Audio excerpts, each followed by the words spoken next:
Top quality और consistent performance के लिए सिर्फ सिल्वर पंप नाम याद रखना। સિત્સર ઉમિયાધામના ચેરમેન મૌલેશભાઈ ઉકાણી આપણી સાથે છે. આજે વિજયભાઈ આપણી વચ્ચે રહ્યા નથી. 3 દાયકાથી વધુ તમારે પારિવારિક નાતો. શું કહેશો આજના દિવસે જ્યારે એમની અંતિમ યાત્રા નીકળી રહી છે? આપણા રાજ્યના પૂર્વ મુખ્યમંત્રી, મારા વડીલ સ્નેહી, અને જેમ કીધું એમ છેલ્લા 3 દાયકાથી જેની સાથે ઘર જેવા સંબંધો એવા મારા વિજયભાઈ આજે આપણા સૌની વચ્ચે નથી. ખરેખર માનવામાં નથી આવતું. આ જે કાંઈ ઘટના બની એ ખરેખર ખૂબ દુઃખદ ઘટના છે અને મગજમાં ન બેસે એવી ઘટના છે. આ ખરેખર વિજયભાઈ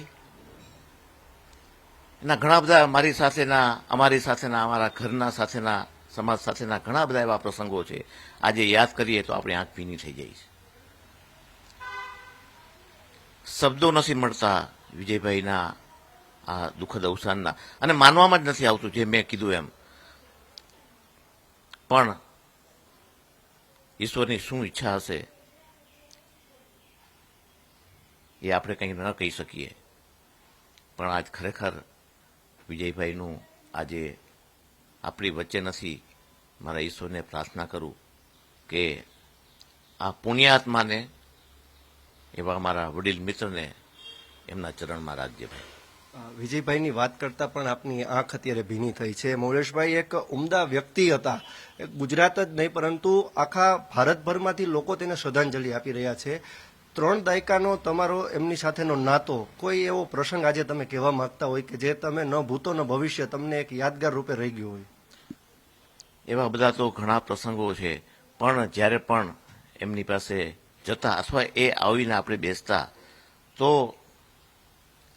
કંઈ પણ એવો પ્રશ્ન, જટિલ પ્રશ્ન પણ હોય તો સરળતાથી સમજાવી અને આપણને એનો રસ્તો કાઢીને બતાવતા. પણ ખરેખર મેં જેમ કીધું એમ એના માટેના કોઈ શબ્દો આજે મળતા નથી. અને જે આ પ્રસંગ બન્યો, જે દુઃખદ ઘટના આજે બની છે, ખરેખર એ આપણું મન, આપણું હૃદય સ્વીકારતું નથી. અને આવા ઘણા બધા જે એક સાથે 250થી વિશેષ લોકો જે આ યાત્રામાં હતા અને આ એમની આ યાત્રા અંતિમ યાત્રા બની, એ ખૂબ દુઃખદ ઘટના છે. ભગવાન ઉપર ખૂબ જ ભરોસો હતો એમને. ખાસ સિત્સર ઉમિયાધામનો કાંઈ પણ પ્રસંગ હોય વિજયભાઈની હાજરી અચૂક રહેતી. સાચી વાત છે. કોઈ પણ પ્રસંગે એમને કહેતા ને અચૂક કહેતા કે હું ચોક્કસ આવીશ. કોઈ પણ પ્રસંગ, હું તો સિસ્ટર ઉમિયાધામનો હોય કે મારા ઘરના પારિવારિક પ્રસંગો હોય, નાનો પ્રસંગ હોય, એમાં પણ વિજયભાઈ અને બેન અંજલિબેનની હાજરી અચૂક હોય.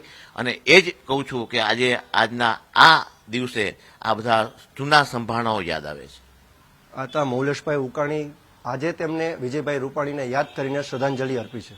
કેમેરા પર્સન અભય ત્રિવેદી સાથે ઋષિ દવે, ન્યૂઝ કેપિટલ, રાજકોટ.